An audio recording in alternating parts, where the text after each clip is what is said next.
Now, hundreds of thousands of people in South Africa suffer daily because of the ineffective railway system.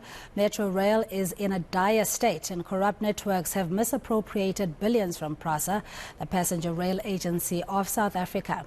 While civil society organization #Unite Behind is on a campaign to get this addressed, and we're joined now by the legal officer Joe Mayson from Unite Behind. Joe, thank you so much for your time. Now, the hashtag is Fix Our Trains.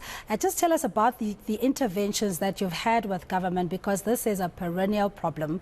Always the response being that we're dealing with an aging infrastructure and not as much resources to fix it. Yeah, thank you. Unite Behind's been working on this issue since 2017. We've had to go to court numerous times to stop the worst of government's ineptitude. During that time, from security contracts to general procurement issues, and that's really where we feel the main problem is. It's not so much a problem of lack of funds. It's a problem of pure procurement policies and implementation and corruption. Last year, Prasa only spent 28% of its budget on capital expenditure, of its capital expenditure budget. It now uses its capital expenditure funds to pay for its operational expenses, so its wages, its maintenance, running the trains.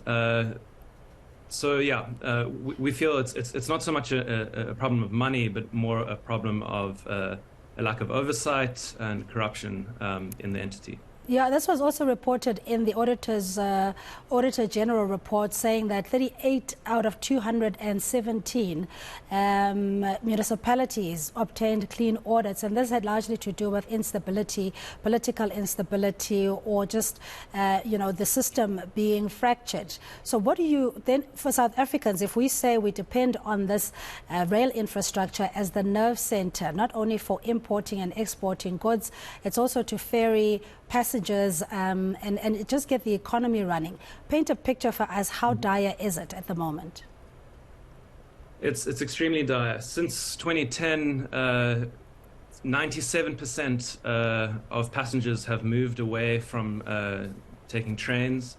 They now spend, on average, around 3 times more for the same journey that they would take with passenger trains. Only about 30% of stations are operational.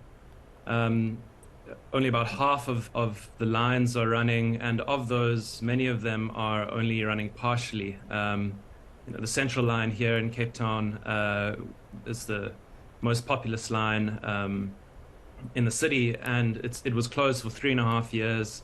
It's now reopened, but it's only opened about 30% of its distance, and the trains are running very infrequently. So yeah, it's extremely dire. Prasa's, in our opinion, the worst running state-owned entity, worse even than Eskom.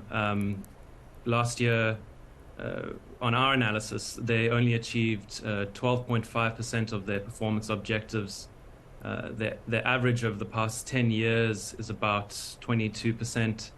So yeah, it's a massive problem, and it needs legal intervention. It needs, we think, the courts to step in to arrest the rot.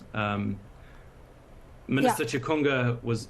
Yeah, I'll let you jump in. I beg your pardon. So we'll come to your campaign, Joe, but I just wanted to highlight the fact that, in fairness to your political deployees, they themselves are in this electoral system that we find ourselves in, a party proportional representation. So it may not necessarily be that they are the best suited person for the job, but they're also maybe not the worst suited person for the job. So if we're not able to then appoint competent, capable individuals in the governance structures, this problem will stay with us for the longest.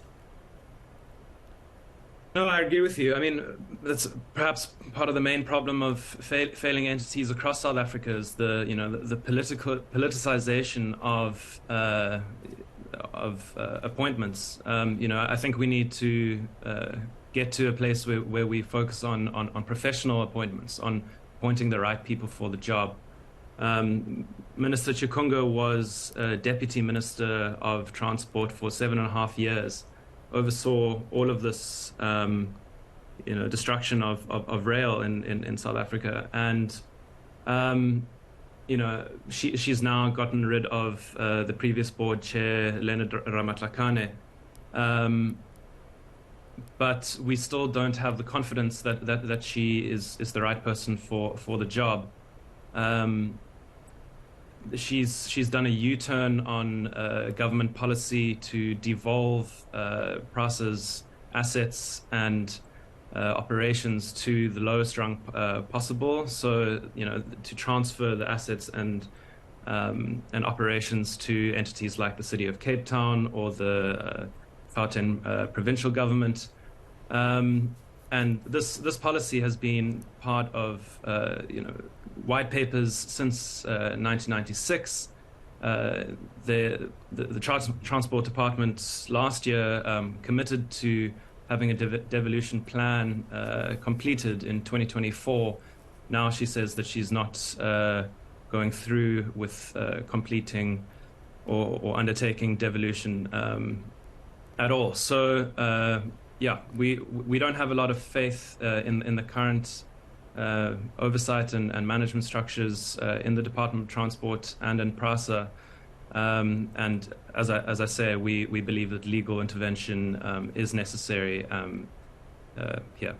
Okay, Joe, we're going to leave it there, but we'll also give Minister of Transport Cindy Siwe Chikunga a right of a reply based on, your remarks, saying that you don't have confidence. She had done a U-turn on some of the agreements and also the repurposing, or rather offshedding, of non-core assets in the rail value chain. But thanks indeed for your time. That's Joe Mayson, Legal Officer at Unite Behind. Their hashtag is #FixOurTrains. And that's what we'll leave it. But you're most welcome to join us on the socials on that interview.